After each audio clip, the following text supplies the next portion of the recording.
Hello everyone, once again welcome back to the channel. दिनैनि गोदान video नोंथां बयखौबो गोसो गोथारै बरायदों। आसा खालामो इसोरनि अननायाव नोंथां बयबो मोजां दं। आंबो इसोरनि अननायाव मोजां दं। दा बाथ्राया जाहैबाय दिनै जोबोर इम्पोर्टेन्ट खोथा लानानै नोंथांमोनजों सावरायनो आं फैदों। नोंथांमोना खुद भिडिअ क्लिप्सखौ नायलांबानो जाबाय। बिनि सिगां आङो फंनैसो खोथा सावरायनो आखायाव लादों। नोंथांमोना मा सानो कमेन्ट्सनि गेजेरजों फोरमायहरबानो जाबाय। खोथाया जाहैबाय मुंख्लंफोरनि न'खरनो जिबादि बिटिआर गभर्नमेन्टआ प्रतिश्रुति होदोंमोन बेखौ मावफुङैनि जाहोनाव मिडियानि गेजेरजों बिथांमोना माबादि फोरमायनानै लादों आरो फैगौ इलेक्सनाव बिथांमोना माबादि मदद होनो ना गावसिनिफ्राय केन्डिडेट बसायहोनो नागिरदों बेखौ भिडिअ क्लिपजों खुद नायलांदो। जों दिनै नैबेयाव प्रेस मिट लानायनि गुबै थांखियानो जाहैबाय जों नैबे प्रेस मिटनि गेजेरजों बेखौनो बुंनो नागिरनाय जादों दि थांनाय 2017 मायथाइयाव जेब्ला कंग्रेस सरकार दङमोन बै समावनो आसाम आन्दलनाव शहीद जानाय मुंख्लंफोरजों लोगोसे बर' आन्दलनाव मुंख्लं जानाय बिथांमोननोबो 5 लाख रां करि होनाय जागोन होनना बिथांमोना फोसावदोंमोन आरो बिखौ केबिनेटआवबो पास खालामखानाय जादोंमोन। नाथाय दिनैसिम जोङो बिखौ मोननो हायाखै। नाथाय जेब्ला बिपिएफआ सरकार दङमोन बे बिपिएफ सरकार थानाय समाव बिथांमोना 15 कौटि होनानै होदोंमोन आरो आद्राखौ बिथांमोना होआखै।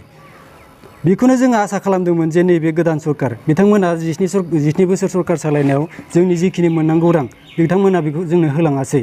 नाथाय नैबे गोदान सरकारखौ जोङो आसा खालामदोंमोन जे बिथांमोना जोंनि जा अनसुंथाइ मोननो गोनां अनसुंथाइ बेखौ होगोन आरो जोंनो होफुंगोन बेखौनो जों आसा खालामदोंमोन। बेखौ आसा खालामैनो जोंनि गोबां गार्जेन जेनेबा सोरनिबा बिफा थैलांदोंमोन सोरनिबा बिमा थैलांदोंमोन बिदिनो दिनैसिमबो जोङो आसा खालामनानै दङ नाथाय जों मोनफुंनो हायाखै। बिथांमोनखौ जों खनले खावलायदों। प्रमद बर'आ जेब्लायबो बुङो माने मुंख्लंफोरनि थाखायनो बिएसि बिटिसि आरो बिटिआर एकर्ड जाबोबाय। बिथांमोनखौ जोङो जेब्लायबो मान होयो सन्मान होयो बिथांमोनखौ जेब्लायबो जोङो मान होगोन बे खोथाखौ बुङो। नाथाय बिथांमोननि बुंनाय रावा दिनै रावैनो थालांदों खामानियाव जेबो जायाखै। बिनिखायनो जों बिथांमोनखौ गले बुंदों नैबे फैबाय थानाय जि बिटिसि इलेक्सन बे बिटिसि इलेक्सननि सिगां जोंनि जिखिनि मोननांगौ रां बे रांखौ होआबा जों बिथांमोननि हेंथा खामानि मावनो गोनां जागोन बा खोथा बुंनो गोनांबो जानो हागौ। बाक्सा आरो तामुलपुर जिल्ला हिसाबै दासिमहालागै जोङो 1007 जन मुंख्लंफोरा अनसुंथाइखौ मोननो गोनां दंबोयो। बिथांमोना 1987 निफ्राय नैबे बिटिआर एकर्ड जाजासिम बे एबसु आन्दलनाव 166 एनडिबि आन्दलनाव 472 आरो बिएलटि आन्दलनाव 468 जन मुंख्लं जालांदोंमोन। बिनि गेजेरावनो जोङो 107 जनाल' जोङो तामुलपुर आरो बाक्सानि गेजेराव जों मोननो हाबाय। बिथांमोना जोंनि जा मोननो गोनां अनसुंथाइ बे अनसुंथाइखौ आसाम सरकारा जेरै जोंनो फोसावदोंमोन बेबायदिनो थाबैनो होनांगौ। होआब्ला जोङो अफिसियेलि जों खामानि मावगासिनो दङ आरो नैबे होआब्ला जों बिथांमोननि हेंथायै एबा खोथा बुंनो जागोन बा खामानि मावनो गोनांबो जानो हागौ। जोङो बिथांमोननि एगेन्स्टै जोङो माने नैबे फैबाय थानाय जा इलेक्सन बे इलेक्सनाव जोङो गोनांथार जायोब्ला जोङो बिजाथिबो होनो गोनां जानो हागौ। जोंनि बड'लेण्ड मुभमेन्टआव जाबायदि मुंख्लं जाबोनाय न'खर ओरैबायदि दुखु नांथावना जोंबो दुखु मोनो एखनबा जोंबो खौरां लाहैयो। नाथाय दिनैनि समाव जाबायदि जोंनि दिनैसिम जोंखौ मान होनांगौमोन मुंख्लं जानाय न'खरखौ बेबायदि मान होआखै। बे लेखायै जों गोबां दुखुथिया जों बिसोरखौ खबर लानाय जायो आरो सोङो जोंनियाव जों दिनै बिदिनो मुंख्लं न'खरनि मोनसे बिबान थानाय बायदि जों दिनै खौरां लायो। बिसोर बुङो दिनैसिम जेबो बिथांमोना खौरां लाजायासै। मानो होनबा दुखु नांथावना बाथ्रा दिनै फार्स्ट आबसु मुभमेन्टनि जि पेराग्राफ बे थांबाय बेनि उनाव बिएसि जाबाय। बिएसिनि उनाव दिनै बिएलटि मुभमेन्ट बेयाव बिटिसि एकर्ड जाबाय। बेनि उनाव बे थाङै आरो दिनै बिटिआर एकर्ड जाबाय।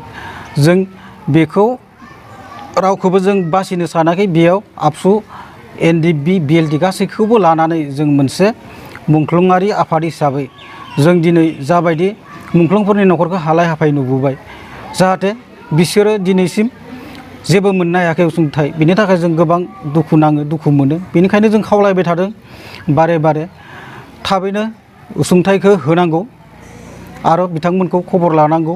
खबर लायोबा जों मोजां मोनगोन जोंबो गोजोननाय बावहरगोन। जायनि जाहोनाव जों दिनै बारे बारे बुंबाय थानो गोनां जादों बिसोरनि दुखुखौ नुनानै। ओंखायनो जों दिनै बाक्सा जिल्ला मुंख्लं आफाद हिसाबै दिनै बेखिनि बुंनो गोनां जाबाय।